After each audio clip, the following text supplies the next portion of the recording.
आप सभी को राधे राधे। दिव्य ज्योति चैनल पर आप सभी का स्वागत है। इस कहानी के लेखक गोविंद शंकर हैं। पार्ट 4 में हमने सुना कि अरविंद मेहरा, जो कि सीए का स्टूडेंट है, पार्ट टाइम जॉब करता है, बार बार असफल होने की वजह से जिन्नात बाबा के पास जाता है। फिर उसने 8 पेपर एक साथ दिए, जिससे वो पास हो गया। एक कंपनी में उसकी 5 लाख रुपए की नौकरी लग गई। फिर वो इतनी ऊंचाइयों पर पहुंच गया कि भारत के करोड़पतियों में उसका नाम होने लगा। मगर समय कभी एक सा नहीं रहता। अरविंद की शादी हो गई। उसके 2 बच्चे थे, मगर पता नहीं कैसे छत पर खेलते खेलते दोनों बच्चे गिर गए और उनकी मृत्यु हो गई। अरविंद को और उसके परिवार को बहुत बड़ा झटका लगा। जिन्नात ने उसको यह बताना चालू किया कि वह दुर्घटना क्यों करवा रहा है। अरविंद को उसकी यह बात सुनकर पसीने आने लगे और उसकी दिल की धड़कनें तेज हो गई। उसकी आंखें फटी की फटी रह गई। वह हैरान रह गया और उसको लगा कि मेरी सबसे बड़ी गलती रही कि मैंने जिन्नात पर विश्वास किया। ऐसी क्या बात बताई थी जिन्नात ने अरविंद को। अब आगे कई बार हमारे जीवन में ऐसा होता है, जिसको हम अपना शुभ चिंतक मानते हैं वही हमारा विनाशक निकलता है। जिसको हम अपना रक्षक मानते हैं वही हमारा भक्षक निकलता है। इसीलिए हमें अपने जीवन में सोच समझकर ही लोगों पर भरोसा करना चाहिए, नहीं तो हमारा भरोसा कब टूट जाएगा यह हमें खुद को भी पता नहीं लगेगा। किसी पर भरोसा करने से पहले, किसी को अपना शुभचिंतक बनाने से पहले हमें उसको अच्छी तरह से टटोल लेना चाहिए और हमें यह भी पता लगाना चाहिए कहीं यह हमारी मदद अपने फ़ायदे के लिए या हमारे नुकसान के लिए तो नहीं कर रहा। कुछ ऐसी ही स्थिति में अरविंद फंस चुका था, जिसने एक जिन्नात पर पूर्ण विश्वास किया और अपने ईश्वर पर से विश्वास उठा दिया। अब उसकी स्थिति यह थी कि ना तो वह जिन्नात पर और विश्वास कर सकता था और ना ही अपने ईश्वर की शरण में जा सकता था। खैर, मैं कहानी पर वापस आता हूँ और इस कहानी में आगे क्या हुआ आपको बताता हूँ। जब अरविंद ने अपने साथ हो रही दुर्घटनाओं का कारण जिन्नात से पूछा, तो जिन्नात ने उसको यह बोला कि अब मैं तेरे दादा मेहरा की गलतियों की सज़ा दूंगा और अपना बदला पूरा करूंगा। जब अरविंद ने जिन्नात से पूछा किस तरह की गलती की थी, मेरे दादा मदन मेहरा ने, जिसकी वजह से तुम मेरे साथ ऐसा कर रहे हो, तो जिन्नात ने अरविंद को बताया कि तेरे दादा मदन मेहरा की अपने ईश्वर पर बहुत ज़्यादा आस्था थी, लेकिन वह आस्था मुझ पर भारी पड़ रही थी और जिसकी वजह से मेरी शक्तियाँ दिन पर दिन क्षीण होती जा रही थी। यह बात अरविंद को कुछ समझ नहीं आई कि मेरे दादा की ईश्वर पर आस्था से भला इसको कैसे नुकसान पहुंच सकता था, जबकि मेरे दादा ने तो इससे कुछ भी लेने के लिए साफ इनकार कर दिया था। अरविंद को उसके दादा मदन मेहरा की गलतियों का ठिकाना बताते हुए जिन्नात ने बोला कि हाँ, वैसे तो तेरे दादा ने मुझसे आज तक कुछ नहीं मांगा और वह मुझे हर रात को खाना भी खिलाया करता था, लेकिन इसका मतलब यह नहीं था कि उसकी हर बात को नज़रअंदाज करूं। जब बात मेरी शक्तियों को बचाने की आ गई, तब मैंने एक कदम उठाना ज़रूरी समझा। मुझे सारी बातें ठीक से बताओ, साफ साफ बताओ, अरविंद ने झुंझुनाते हुए पूछा। इस पर जिन्नात ने साफ साफ जवाब देना ठीक समझा। बोला, तेरे दादा मदन मेहरा ने इस पीपल के पेड़ की पूजा अर्चना करने की ठानी, यह भली भांति जानते हुए कि मैं पूजा अर्चना से नफरत करता हूँ, साथ ही साथ इस पीपल के पेड़ पर भी अपना वास करता हूँ। लेकिन तेरे दादाजी ने अचानक से पीपल के पेड़ की पूजा अर्चना करने का फैसला क्यों लिया, अरविंद ने हिचकते हुए पूछा। इस पर जिन्नात बोला, क्योंकि यह पीपल का पेड़ तेरे दादा के खेतों में अव्यवस्थित था, इसीलिए तेरे दादा ने सोचा इस पीपल के पेड़ की पूजा अर्चना करने से यह पीपल का पेड़ मेरे खेतों और बागानों की रक्षा करेगा। वह मूर्ख वह समझता था कि पीपल के पेड़ पर ईश्वर का वास होता है, लेकिन उसे कोई कैसे समझाए कि पीपल के पेड़ पर हम जैसी बुरी शक्तियों का वास होता है। वह रोज़ अपने माँ बाप के साथ आकर शाम के समय इस पीपल के पेड़ के नीचे दिया बत्ती किया करता था और उस दिया बत्ती की लो की वजह से मुझे परेशानी हुआ करती थी। साथ ही साथ जितने मेरे प्रेत बच्चे मेरे साथ रहते हैं उनको भी परेशानी हुआ करती थी। मेरे अकेले की परेशानी होती तो शायद तेरे दादा मदन मेहरा को माफ़ कर देता, लेकिन जब उसने मेरे प्रिय बच्चों को भी परेशान करना शुरू किया, जिनकी रक्षा और रख रखाव का मैंने दायित्व उठा रखा था, तब वह बात मेरी बर्दाश्त से बाहर हो गई। मैंने कई बार रात के समय तेरे दादा मदन मेहरा को हिदायत दी कि ऐसा ना करें, इससे हमें परेशानी होती है, लेकिन उसने मुझसे कहा कि जब मैं तुमसे कुछ मांग ही नहीं रहा हूँ तो तुम्हारा कोई हक ही नहीं बनता मुझे कुछ कहने का। मेरे जो मन में आएगा मैं वही करूँगा। पीपल का पेड़ मेरे खेत में है और इस पीपल के पेड़ को मैं अपना कुल देवता मानता हूँ। अब मैं इनकी पूजा अर्चना और ज़ोर शोर से करूँगा। तुमसे जो हो सकता है वह करो लो। ना तो मैं तुमसे कुछ मांग रहा हूँ, ना ही मेरा तुमसे कोई मतलब है।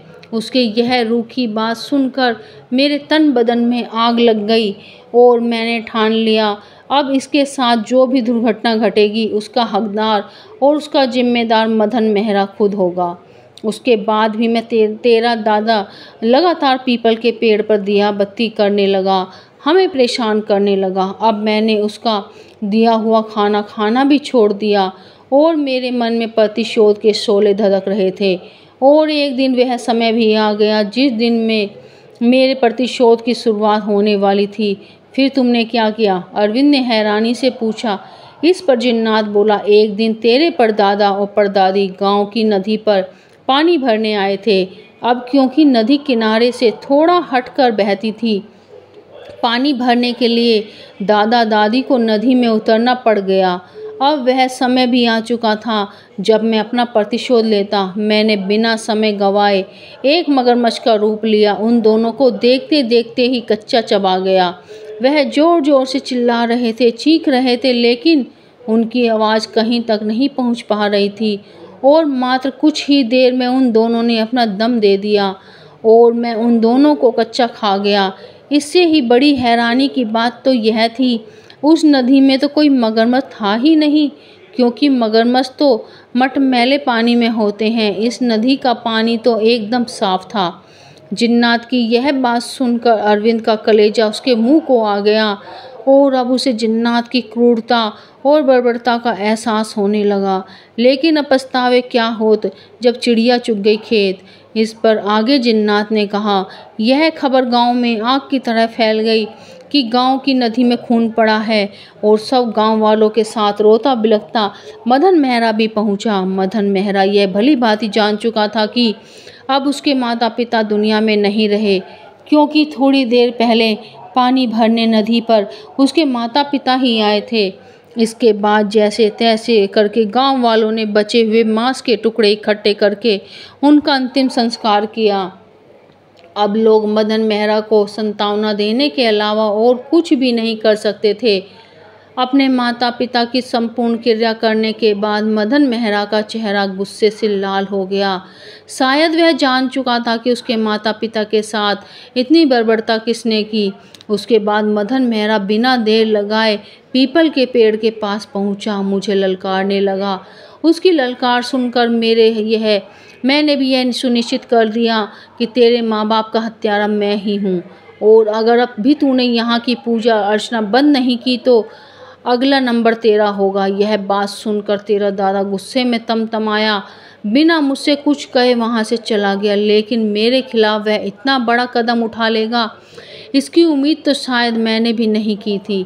ऐसा क्या किया मेरे दादाजी ने तुम्हारे साथ? मुझे ज़रा विस्तार से बताओ, अरविंद ने उत्सुकता से पूछा। इस पर जिन्नात बोला, तेरे दादा ने मुझे बंधवा दिया। लगातार 11 दिन अपने खेत में हवन पूजा कर मुझे काबू में करके मुझे बोतल में बंद कर दिया और उस बोतल को गहरे कुएं में फेंक दिया।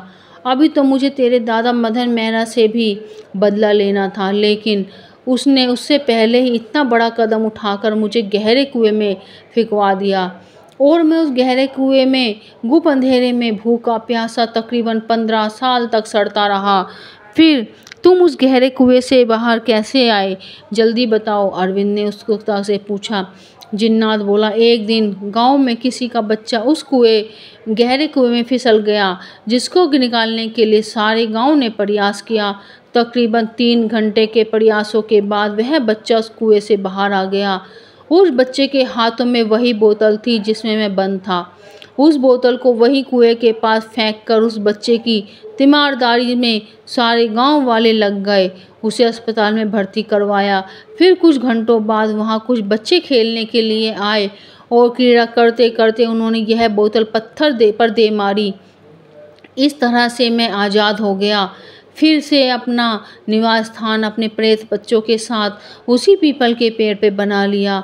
आज़ाद होते ही सबसे पहले मैंने तेरे दादा मदन मेहरा को ढूंढ रहा था अपना प्रतिशोध लेने, लेकिन उस समय तेरे दादा को गुजरे 6 महीने का वक्त हो चुका था। तफ्तीश करने पर यह सामने आया, तेरे दादा ने फांसी लगाकर आत्महत्या कर ली थी और इस वजह से जिन्नात का बदला अधूरा रह गया। और अब मेरे मन में 15 सालों की पीड़ा का प्रतिशोध मैं तुझसे लूँगा अरविंद। यह सारी बात सुनकर अरविंद का गला सूख गया। उसके दिल की धड़कनें फिर से तेज दौड़ने लगी। अब उसने डरते डरते कहा कि बाबा, तुमने मेरे बच्चों की हत्या तो कर दी है और मेरी आधी से अधिक संपत्ति भी खत्म हो चुकी है। क्या अब भी तुम्हारा बदला बाकी रह गया है? इस पर जिन्नात बोला कि जब तक मैं तेरा संपूर्ण विनाश ना कर लूं, तब तक शांत नहीं बैठूंगा। अब जो तुझसे हो सकता है कर ले। अब तेरे साथ ऐसे ऐसे खेल होंगे जो तूने दुनिया में कभी नहीं देखे होंगे। अब मैं तेरी सारी खुशियों को ही अपना खाना बनाकर खाऊंगा। इतना कहकर जिन्नात अंतर्ध्यान हो गया। अरविंद अचेत होकर धरती पर गिर पड़ा। अरविंद को होश आया तो वह अपने घर पर लेटा हुआ था। किसी को यह क्या बताता। सारी बातों को घुमाकर उसने कहा, बस बच्चों की याद आ गई थी इसलिए बेहोश हो गया। उसकी यह बात सुनकर उसकी पत्नी, माँ, उसकी नानी, उसके ससुराल वाले आंखें भर भर कर रोने लगे। इतने में उसके घर वालों ने फैसला किया वह घर में महामृत्युंजय का जाप करवाएंगे, जिस पर अरविंद पहले तो सहम गया कि अगर ईश्वर की तरफ से झुका तो वह जिन्नात मुझे कदापि नहीं छोड़ेगा। लेकिन चूंकि अब उसका नाता जिन्नात से इतना गहरा नहीं था, तो उसने सोचा शायद ईश्वर ही मुझे अपनी शरण में लेकर बचा सकते हैं। इसीलिए उसने महामृत्युंजय के जाप में बैठने की आहुति देने की हामी भर दी। जाप शुरू ही हुआ था, अरविंद को खून की उल्टी आने लगी। उसकी हालत गंभीर हो गई। हालत देखकर घर वाले सख्ते में आ गए। आनन फानन में उसको अस्पताल में भर्ती करवाया। जाप बंद करने पड़े। डॉक्टरों ने बताया रिपोर्ट तो सारी सामान्य है। ऐसा कैसे हो सकता है? अब डॉक्टरों को कुछ समझ नहीं आया। उन्होंने अरविंद को कुछ दवाइयाँ देकर घर पे रहने की सलाह दी। बोला कि अगर कोई प्रॉब्लम हो, कोई परेशानी हो, अस्पताल तुरंत आएँ। एक तो बच्चों का दुख, दूसरा अरविंद की परेशानी, तीसरा व्यापार में नुकसान। सब देखकर अरविंद का पूरा परिवार मुसीबतों के पहाड़ से घिर चुका था। उसके परिवार को कुछ समझ नहीं आ रहा था कि कहाँ जाएं, क्या करें। अरविंद के इस दुख की घड़ी में उसके ससुराल वाले भी उसके साथ उज्जैन में ही रहकर उसके परिवार की देखभाल और व्यापार में हाथ बटा रहे थे। अपने ससुराल वालों का सहारा पाने से अरविंद थोड़ा सुकून में था, लेकिन जिन्नात ने बोला था ना कि अब तुझे सुकून से रहने नहीं दूंगा, तेरी खुशियों का खाना बनाकर खा जाऊंगा। वैसा ही हुआ। एक दिन रात को अचानक अरविंद, उसकी पत्नी, उसकी माँ और नानी घर पर नहीं थे। पता नहीं ससुराल वालों के दिमाग में क्या आया, सब ने एक साथ फांसी खा ली।